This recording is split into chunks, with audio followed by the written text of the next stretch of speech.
പുഷ്പ ഒരു കാര്യം ആലോചിച്ചു. എനിക്ക് അവളുടെ വീടറിയാം. അതുകൊണ്ട് ഞാൻ അവിടെ ചെന്ന് അവളുടെ കാലവരി അടിക്കും. ഞാൻ അവളെ അവളെ ഭർത്താവ് നിങ്ങളെ വെച്ചേക്കൂല. പിന്നെ എന്റെ കൈ മാങ്ങ പറിക്കാൻ പോവല്ലേ, അവന്റെ പരിപ്പിളക്ക് ഞാൻ ഇങ്ങോട്ട് വന്നു കഴിഞ്ഞാൽ മര്യാദക്ക് ഇത് ഡീൽ ചെയ്തു, ഇല്ലെങ്കിൽ ഞാൻ അവന് കൊളാക്കും. ഞാൻ ഗീതയും കൃഷ്ണയും തമ്മിലുള്ള പ്രശ്നമല്ലേ, അത് ഞാൻ തീർത്തോളൂ. എങ്ങനെ തീർക്കും? അത് ഞാൻ തീർത്തോളാം. നീ എങ്ങനെ തീർക്കും? ഞാൻ തീർത്തോളാം. എങ്ങനെ? അതെങ്ങനെയെങ്കിലും ഞാൻ തീർത്തോളും. നീ എങ്ങനെ തീർത്താലും ഇന്ന് ഗീത എന്റെ മകളുടെ ഒക്കെ മാപ്പ് പറയണം. ഗീത എന്ത് ഇവിടെ അടി? ഗീതയുടെ പേര് ഗീത നമുക്ക് സംസാരിക്കാം. ഗീത ഇവിടെ എന്റെ വീട്ടിൽ അടി ഉണ്ടാക്കുന്ന ഗീത എന്ത്? എടാ ആ നേരം കൊണ്ട് പോയിട്ട് തുണിയാലക്ക് നമുക്ക് സംസാരിക്കാം. ഗീത എന്ത് പറഞ്ഞു? ഞാൻ കൂടെ കേട്ടോ. ഗീത ആരാ? ഗീത ആന്റി നിനക്ക് എന്തോ ഇത്രയ്ക്ക് പറയാൻ സ്വാതന്ത്ര്യം? അയ്യോ, ഞാൻ സ്കൂൾ ബസ്സിൽ പോകുമ്പോൾ പണ്ട് എന്റെ കൂടെ വന്നോണ്ടിരുന്നല്ലോ. എനിക്കറിയാമല്ലോ. എനിക്കുള്ള അത്രയും ബന്ധമൊന്നും ഇല്ലല്ലോ. അച്ഛനും ഗീത ആയിട്ട് എന്ത് ബന്ധം? അച്ഛനും ഗീതാന്തി ആയിട്ടുള്ള ബന്ധം നാട്ടുകാരെന്നുള്ള ബന്ധം. നാട്ടുകാരെ ബന്ധം? അത് കഴിഞ്ഞിട്ടുള്ള ബന്ധമല്ലേ നിനക്കുള്ളൂ. ഗീത ആന്റിയാണ് നമ്മുടെ കുടുംബത്തെ അടിയൊന്നും ഉണ്ടാവേണ്ട ആവശ്യമില്ല. അതുകൊണ്ട് ഞാൻ വന്നു. അത് ഞാൻ തീരുമാനിച്ചോളാം, അടി വേണോ വേണ്ടയോ. ആ ഐഡിയ നിന്റെ മനസ്സിലങ്ങ് വെച്ചാ മതി മോനെ, ഞാൻ അലക്കത്തില്ല. ഗീതാന്റി നിന്റെ പ്രശ്നം ഞാൻ തീർത്തോളൂ. ഓക്കെ, എന്താ പ്രശ്നം ഞാൻ തീർത്തോളൂ.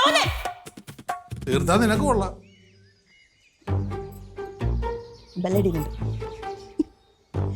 ഹലോ ഗീതേ.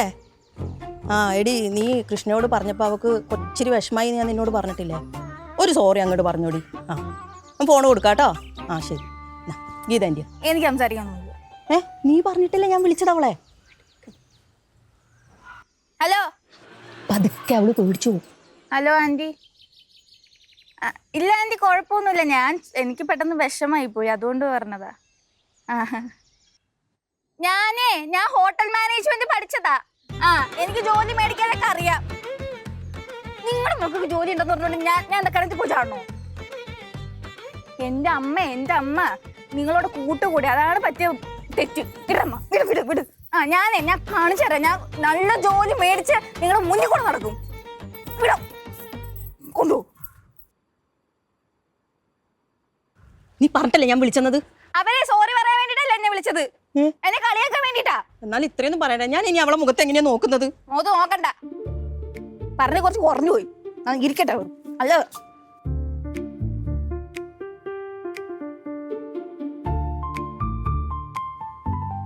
ചായ എങ്ങനെയുണ്ടാ? ഞാൻ ഉണ്ടാക്കിയത്. തീരെ ഉള്ളൂല്ലോ. അടുത്തോ ആണോ? എന്നാ നീ കുടിക്കണ്ട. വേണ്ട.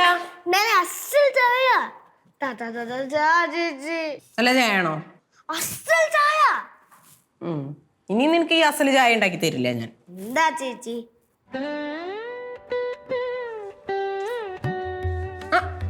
നന്നല്ലോ വിദ്യാർത്ഥി.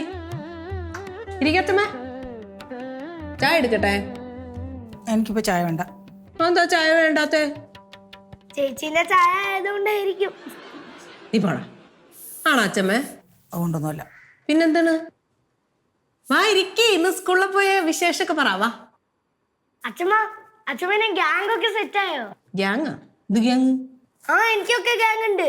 ഞാനാ ഗ്യാങ് ലീഡർ. ഗ്യാങ്ങിന്റെ പേര് 5 boys. ഗ്യാങ് ഒക്കെ ഉണ്ട് അച്ഛമ്മേ? എനിക്ക് ഗ്യാങ്ങും കൂങ്ങൊന്നുമില്ല. ഞാൻ പഠിക്കാനാ പോയത്. എന്നാ പഠിക്കാൻ പോയ വിശേഷം പറയുന്നത് എന്തൊക്കെയാ പഠിപ്പിച്ചേ? ഞാനിപ്പോ പറയത്തില്ല. നിനക്ക് എന്തൊക്കെ അറിയണം? എന്തോട് പറയാത്തെ? ടീച്ചർ പിടിച്ചടിച്ചാ? എന്നെ അടിച്ചോന്നും തൊഴിച്ചൊന്നും ഇല്ല കേട്ടോ. അന്ന് ഇരിക്കേ, വിശേഷം പറ. അത്ര നല്ല മൂടല്ലല്ലോ. നല്ല മൂടല്ല. എല്ലാം കച്ചോട്ട് എഴുന്നേറ്റ് പോടി.